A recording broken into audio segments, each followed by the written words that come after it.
आमचे भोले बाबा एवढे भोळे आहेत महाराज. आपला देव पण भोळा आणि आपण पण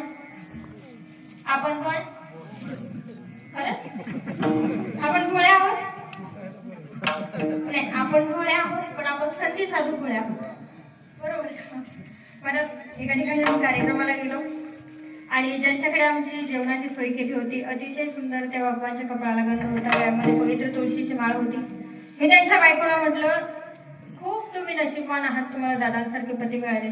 त्या म्हटल्या, ताई तुम्ही त्यांच्या कंटावर जाऊच नका, त्यांच्या कंटावर जाऊ नका. त्यांनी शेजारच्या शौचालयासमोर उभा राहून फोटो काढला, ग्रामपंचायतचे 13,000 रुपये काढून घेतले.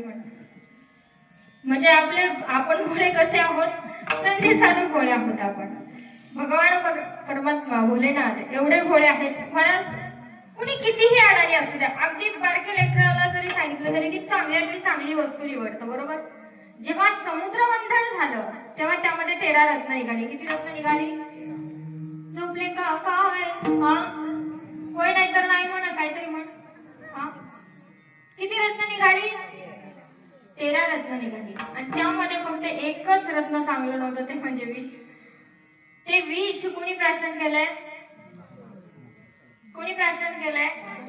आणि जेव्हा म्हणजे ज्याचा स्वीकार कोणीच करत नाही त्याचा स्वीकार आमचे भगवान भोलेनाथ करतात. जेव्हा त्यांच्यावरती संकट आलं, विष प्राशन करण्याची वेळ आली, तेव्हा भगवान शिवशंकर सुद्धा प्रभू रामचंद्रांचं भजन करतायत. श्रीराम जय राम जय जय राम.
भजन करताय याचा अर्थ असा नाही की प्रभू रामचंद्र मोठे आहेत, तसं काही नाही. आमचे भोलेनाथ आणि प्रभू रामचंद्र एकच आहेत खरं तर. कारण जेव्हा प्रभू रामचंद्रावरती सेतू बांधताना संकट आलं होतं तेव्हा प्रभू रामचंद्राने सुद्धा रामेश्वराची स्थापना केली आणि पूजा केली. तर वारकरी संप्रदायाचा पायीक असणाऱ्या लोकांनी हा भेदभाव करायचाच नाही, अजिबात करायचा नाही. कोण आहेत भोले बाबा? हरिहरा वेद नका करू आता. तर आपण करायचंच नाही. आमचे भोलेनाथ एवढे भोळे आहेत खरं तर. भोलेनाथ से निराला कोई आज नहीं, गौरीनाथ से निराला कोई आज नहीं, जिनका डमरू डम डम डोले अगम गगन पे में फूले, जिनका डमरू डम डम डोले अगम गगन पे में फूले, डमरू बजाने वाला कोई आज नहीं, भोलेनाथ से निराला कोई आज नहीं, भोलेनाथ से निराला कोई आज नहीं. आणि अशा भोलेनाथांचं खरं तर आपण रोज नामचिंतन करायला पाहिजे की आपल्या जीवनामध्ये अशी सकाळ अशी संध्याकाळ कधीच येऊ देऊ नका की ज्या दिवशी आपण नामचिंतन केलं नाही.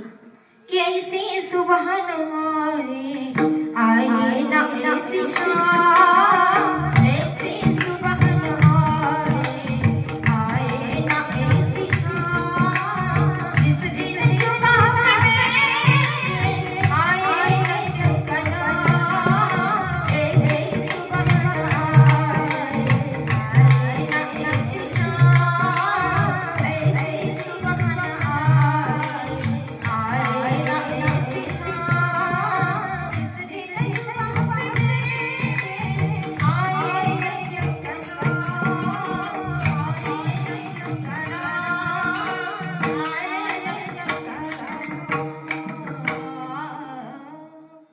भगवान भोलेनाथांनी सुद्धा नामचिंतन केले. मग आपण सुद्धा करायला. हा जो अनमोल किमतीचा नरदेह दिलाय खरं तर त्याच्यासाठीच दिलाय. जन्माला आल्याच्या नंतर भगवंताला विसरता कामा हे शरीर दिलंय. किती कोटीचं आहे माहिती का? 150 कोटीचं शरीर आहे. मग हे एवढं ज्याला दिलंय, मला सांगा मी किती रुपये तुम्हाला दिल्याच्या नंतर तुम्ही मला तुमचा एक डोळा द्याल? हा द्याल का? मग भगवंताला विसरून चालेल का? महाराज व्यवहारामध्ये सुद्धा जर आपण काही गोष्टी